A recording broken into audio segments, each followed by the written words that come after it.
Take out your notepads about now. There will be a quiz at the end here. So how much we got? What, till 2? Yeah. Okay. I'll try to be a little briefer than that. Can I have about 10 minutes or so? Just a few minutes. Actually, I thought of this last lecture subject when I was teaching psychometrics in summer session 1, and I decided these graduate students of psychometrics don't look at all interested about life lessons. They just want their reliability coefficients and their item analysis, and they want to get out of there. So that wasn't going to work. So I would like to share with you a few perspectives, maybe a little bit of humor in here as well. So I have just a few slides here. This is not, you really don't have to take notes, so let's see where we can go with this. The first thing we need to ask is, who are you really celebrating? You think I heard some people say earlier, well, they thought that was the Arvid Bloom, but then he switched, and then he had longer hair or shorter hair, whatever it was. So who's really that Arvid Bloom? So we could ask, what's in a name in some way? So 30 years ago, in the early 1980s, this was the Arvid Bloom in Fort Collins, Colorado. That's where I went to graduate school. This was the Arvid Bloom. In case you want another picture, it looks exactly like the first one I know.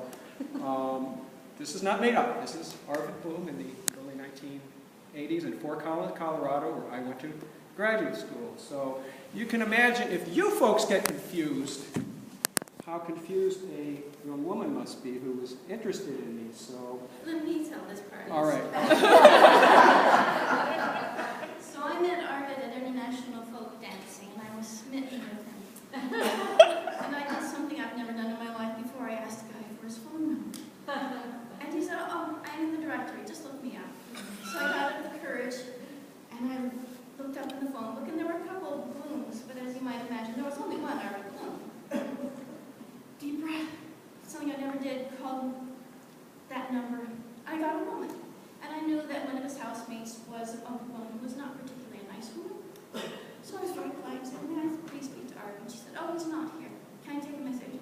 No, I'll call back another day. And I did. And another day, and he was never there. And I think we were both getting a little frustrated. She finally said, what is it you want to speak to Arvid about? And I said, I just want to know if he's going to be folk dancing next week or not. And she said, oh, you must want the other Arvid Bloom. How could there be another Arvid Bloom in this little town? She said, I don't think I can find his phone number. My son knows his roommate. I thought she was blowing me off. She gave me a number. I got up the courage.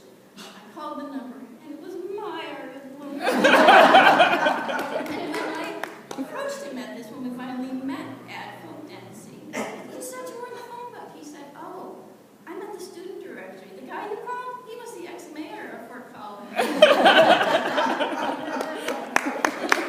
This is a true story. He was the ex-mayor for